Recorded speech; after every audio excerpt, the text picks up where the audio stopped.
Chumash d'aujourd'hui, nous allons le voir, après l'histoire de Shrem, Yaakov et sa famille se sont rendus à Bethkel. La Torah dit que Yaakov craignait qu'il ne soit en danger à cause de ce que Shimon et Lévi avaient fait à Shrem. Mais la Torah dit Vaïsaou, Vayehi Chitat Elokim Aleharim. Elle nous dit qu'ils ont voyagé et que la crainte Chitat d'Akadosh Baruch Hu de Dieu était sur les villes et que personne ne les attaqua. Nous avons appris précédemment dans le Yom Yom que le Tzemar Tzedek devait faire partie de la réunion des grands rabbanim à Saint-Pétersbourg, où ils essayaient de forcer ces mêmes rabbanim à accepter des changements dans l'éducation des enfants juifs et à cesser d'enseigner la chassidoute. Avant d'aller à Saint-Pétersbourg, le Tzemar Tzedek est allé sur la tombe de sa mère, la Rebbetzin Devora Léa. Elle lui dit que grâce à son Messirut Nefesh, au don de soi, pour les chassidim et la chassidoute, elle avait pu monter dans le Echal, dans ce magnifique palais du Baal Shem Tov, et elle demanda au Baal Shem Tov de prier pour lui. Elle demanda également une sgoula pour l'aider. Le Baal Shem Tov lui dit « Ton fils connaît les 5 livres de la Torah. Il connaît les Tehilim et il connaît le Tanya par cœur, mot pour mot. Il est écrit dans le verset « Vayehi Chitat Elokim » « La crainte de Dieu sera sur eux ». C'est dans notre paracha. Le mot Chitat est composé des premières lettres de Chumash, Tehilim, Tanya. Quelqu'un qui les connaît mot pour mot pourra arrêter toutes les choses néfastes qui pourraient lui arriver. Ce sont les mots du Baal Shem Tov. Nous voyons d'ici, et comme le rabbi écrit de nombreuses fois dans les grottes Kodesh quand il signe une lettre, que le Chitat, c'est une sgoula pour beaucoup de bonnes choses. Une fois, lors d'un Farbrengen, le rabbi dit qu'il y a des gens qui inventent des excuses pour être dispensés d'étudier le Chitat. Ils disent que c'est trop difficile, qu'ils n'ont pas assez de temps. Eh bien, ils devraient savoir qu'ils se privent également des bénédictions d'Hachem qui découlent de l'étude et de la récitation du Chitat. Alors, nous avons la chance de le partager ensemble. Eh bien, donnez le mérite à d'autres personnes aussi d'étudier le Chitat tous les jours. Assurez-vous de ne manquer aucune des brachot spéciales qu'Akadosh Baruch Hu nous donne en étudiant le Chitat.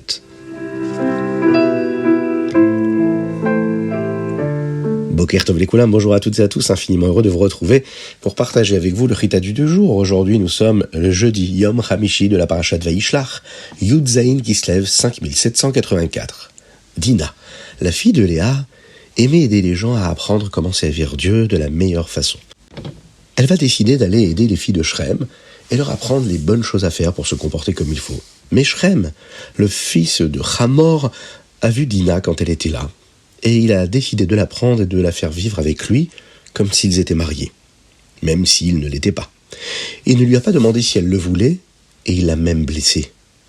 Ce que Shrem a fait est une grande avéra, et même les non-juifs savaient qu'il ne fallait pas agir de cette façon-là. Même si tout le monde, à Shrem, savait ce qui s'était passé, ils n'ont rien fait pour l'arrêter.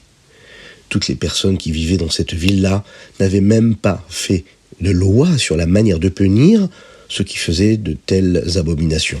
Avoir des lois et des règles fait partie des Sheva Mitzvot Benenoach, les 7 lois noachides que toutes les nations doivent observer. Mais la ville de Shrem, elle, ne le faisait pas. Yaakov a entendu ce qui s'était passé, mais il n'a pas réagi tout de suite. Il a attendu que toutes les tribus reviennent de surveiller les animaux dans le champ, et entre-temps, Hamor lui est venu parler à Yaakov du mariage de Dina avec son fils Shrem. Hamor, lui, dit à Yaakov que ce serait une bonne idée, que les familles de Shrem et les familles de Yaakov puissent se marier les uns avec les autres. Mais lorsque les Shvatim ont appris ce que Shrem avait fait, ils étaient très contrariés. Les frères de Dina ont appris ce qui s'était passé. Ils n'étaient pas prêts à laisser une chose aussi grave se produire sans rien faire. Ils ont donc pensé à un plan de ce qu'ils allaient faire de la ville de Shrem. Ils ont dit à Hamor que tout le monde dans la ville devait avoir une Brit Mila s'il voulait se marier avec la famille de Yaakov. Ensuite, quand tout le monde dans cette ville-là se reposait de la Brit Mila qui avait fatigué leur corps, Shimon et Lévi ont pris des épées et sont entrés dans la ville. Ils n'ont pas demandé à leur père son avis, mais ils sont allés avec la force de leur père parce qu'ils sentaient que c'était la bonne chose à faire. Et grâce au mérite qu'ils avaient, étant les fils de Yaakov, ils ont eu la force de détruire la ville des Réchaïm, de Shrem et de ramener Dina chez elle en toute sécurité. Yaakov, lui, n'était pas content de ce qu'ils avaient fait. Maintenant, dit-il, tout le monde pensera que nous allons les tuer et ils voudront nous faire tous la guerre. Mais Shimon et Lévi ont dit tout simplement, nous n'avions pas le choix. Nous ne pouvons pas laisser une telle chose se faire et que notre sœur soit blessée. Hachem va dire à Yaakov, ce qui est arrivé à Dina, c'est parce que tu n'as pas encore apporté les corbanotes que tu m'avais promis. Alors va à Beth-Kel et fais un misbéach là-bas. Yaakov, lui, va dire à sa famille, à toutes les personnes qui étaient avec lui, de se débarrasser de toutes les idoles qu'ils avaient pris en tuant les gens de Shrem, et de retirer tous les vêtements qu'ils avaient dans lesquels il pouvait y avoir des images d'idoles. Et ensuite, leur dit-il, nous irons à Beth-Kel et ferons un misbéach pour Hachem, qui prend toujours soin de moi. Ils ont donné à Yaakov toutes les idoles, et ils les ont enterrées près de la ville. Au lieu de vouloir se battre contre Yaakov, les autres personnes avaient peur de lui et personne n'a essayé de se battre contre eux quand ils sont partis. Quand ils sont arrivés dans la ville de Luz, qui est à Beth-Kel, Yaakov, lui, a fait un misbéach et a appelé cet endroit Keil Beth-Kel. Car c'est là que Yaakov a vu Hachem quand il fuyait Esav. Dvorah, qui était l'infirmière de Rivka, elle est décédée et a été enterrée à Beth-Kel. Elle était venue dire à Yaakov de rentrer à la maison, puis était venue avec eux en Eretz Israël également. Pendant qu'ils enterraient Dvorah, quelqu'un est venu lui dire que sa mère Rivka était décédée. Yaakov a donc appelé cet endroit Alon Bachut, qui signifie une plaine de pleurs, car il pleurait là sa mère qui était décédée. Il n'est pas mentionné le nom de Rivka ici dans la Torah pour que personne ne le dise de choses non gentilles à son sujet parce qu'elle était la mère d'Esav. Hachem est apparu à ce moment-là à Yaakov et lui a donné une bénédiction pour le réconforter après la mort de Rivka. Il va donner à Yaakov un autre nom, celui de Israël, comme l'avait promis le Malach, l'ange. Et là, Hachem a promis à Yaakov que sa famille deviendrait nombreuse et qu'ils auraient Eretz Israël. Hachem lui a également donné une autre bracha, une bracha spéciale, selon laquelle 2 tribus viendraient de Yosef, Ménaché et Éphraïm, et que par Binyamin, qui serait bientôt né, viendraient des rois. On va le voir par la suite dans le Tanakh, Shaoul et Ishboshet.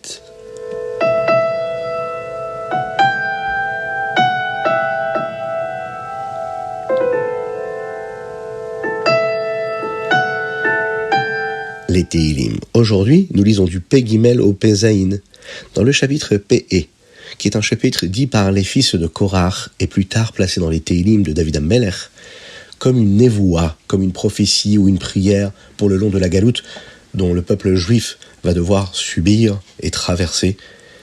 En cela, nous demandons à Hachem que tout comme il nous a sortis de l'exil dans le passé, il nous en sorte encore et nous amène le Mashiach. Dans le verset Yud Aleph, il est dit comme ça, Chesed ve'emet nifgashu, tzedek ve'shalom nashaku. La bonté et la vérité se sont rencontrées, la justice et la paix se sont embrassées. Pensez-vous que cela parle d'une personne qui est appelée Chesed, qui a rencontré son ami qui s'appelait Emet au magasin? Ou d'une personne qui s'appelle Tzedek, qui a embrassé son vieil ami qui s'appelait Shalom? Le Midrash nous dit que nous parlons bien de personnes, mais avec ces noms-là. Chesed est Aaron, et Emet, c'est Moshe. Pourquoi Aaron est-il appelé Chesed et Moshe est-il appelé Emet? Eh bien parce que Moshe, Rabbeinu, a apporté la Torah au peuple juif, et la Torah, nous savons, c'est la Torah Emet, c'est la vérité. Aaron, lui, était considéré comme le représentant du Chesed, car il aimait chaque juif et les rapprochait à la Torah, au Mekarvan, la Torah. Alors, que se passe-t-il quand ils se rencontrent? Il n'est pas toujours facile pour une personne d'accepter la vérité de la Torah. Par exemple, dire à une personne qui aime un aliment et qui veut absolument le manger, et vous allez le voir, vous allez lui dire, tu sais, ça n'est pas cachère. Mais lui, ce qu'il veut, c'est manger cette chose-là. Eh bien, la vérité, c'est qu'il aura du mal à accepter la vérité de la Torah. Mais avec le chesed, avec la bonté, eh bien, on peut lui montrer qu'on a la possibilité, parce qu'on l'aime, de compenser ce qu'il a envie de manger maintenant, qui n'est pas caché, avec autre chose. Et de cette façon-là, lui enlever la peine qu'il aurait pu avoir. On a donné l'exemple ici d'un aliment, mais c'est tout ce qui peut exister dans la vie d'un homme, d'une personne. Il y a ce qu'on aime faire, et il y a ce qu'on ne doit pas faire, parce que la Torah qui est vraie nous demande de ne pas faire. Voilà donc comment le chesed et le émet se rencontrent. En utilisant la bonté, nous pouvons aider les gens à comprendre la vérité. C'est pourquoi Hachem a demandé à Moshe et à Aaron de sortir le peuple juif de Galout, d'exil. D'abord, ils avaient besoin d'Aaron pour les aider à être prêts à apprendre la Torah. Puis, Moshe Rabbeinu pouvait, à ce moment-là, leur transmettre toute la vérité.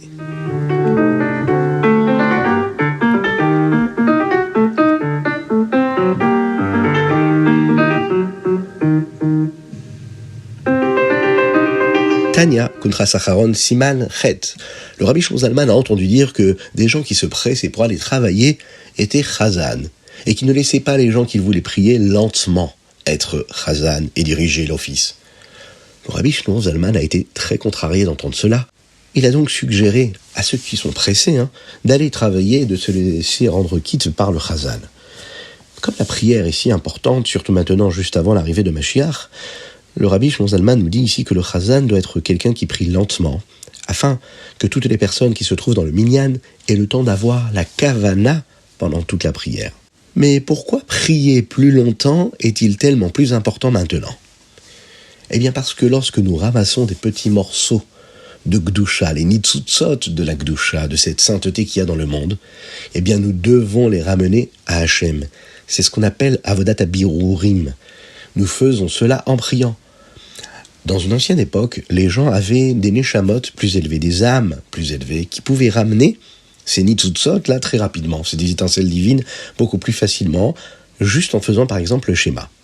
Et de nos jours, nous devons travailler davantage sur ces birurim, ce travail-là de raffinement, et il peut se faire précisément par la tfila.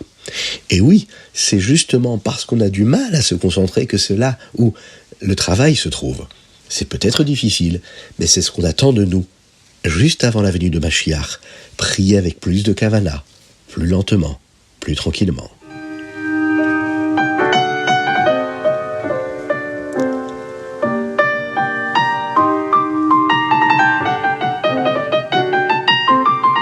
Le Hayom Yom, Yud Zayin Kislev. Mais avant cela, pensez bien à mettre une petite pièce dans la tzedaka. Parce qu'une petite pièce dans la tzedaka, et Mashiach arrivera. Dans le Hayom Yom, en ce moment, nous sommes à quelques jours de Yud Tet Kislev. Pendant ces jours-là, le Rabbi nous dit ce qui concerne la chassidoute. On doit les savoir pour pouvoir les transmettre à d'autres personnes. Hier, nous avons appris comment le chassidoute nous enseigne à utiliser Mohar Shalit Alalev, c'est-à-dire que notre cerveau maîtrise notre cœur et qu'il peut maîtriser nos émotions. Aujourd'hui, nous apprenons comment la chassidoute aide chaque juif à servir Dieu avec son esprit et avec son cœur. Elle nous aide à comprendre, par exemple, la Elokut, c'est-à-dire la présence de Dieu et ce que Dieu est à travers notre esprit en l'étudiant. La chassidoute aide également nos sentiments à correspondre à ce que nous avons appris et compris dans notre esprit. La chassidoute nous montre comment chaque juif peut le faire, tout le monde à son propre niveau. Dans le Tanya d'aujourd'hui, nous voyons à quel point le Rabbi Shlomo Zalman est contrarié que le temps de prière ne soit pas traité correctement. Car c'est le moment où nous pouvons réfléchir à ce que nous avons étudié en préparation à la tfila en étudiant de la chassidoute et servir Hachem avec notre esprit, mais aussi avec notre cœur.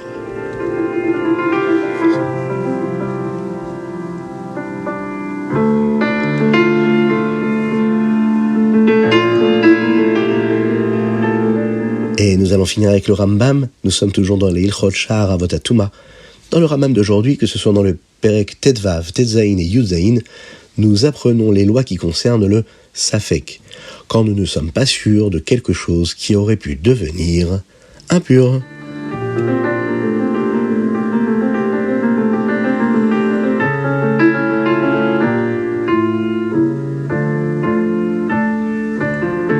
Et c'était le chitat du jour, plus que jamais aujourd'hui. Partagez ce chitat, partagez avec vos amis, envoyez-nous vos dédicaces, soutenez-nous. Vous pouvez envoyer des dons, c'est important, puisque vous nous donnez plus de temps, plus d'énergie, plus de capacité matérielle pour pouvoir vous créer des contenus qui permettront à chacun de découvrir les richesses de la Torah, les richesses du Chumash, des Tehillim, du Tanya, de la Chassidut. Et c'est sûr que cela apportera de la satisfaction au Rabbi, et Akadosh Baruch Hu qui lui nous enverra très rapidement le Mashiach qui nous permettra de vivre tous ensemble en bonne santé. Que Dieu vous bénisse et qu'il vous protège. Je vous rappelle que vous pouvez le faire sur chitat.fr, vous avez des liens pour effectuer, si vous le souhaitez, les dons et votre participation. Vous pouvez le faire également par WhatsApp au 06 61 76 87 70. À très bientôt.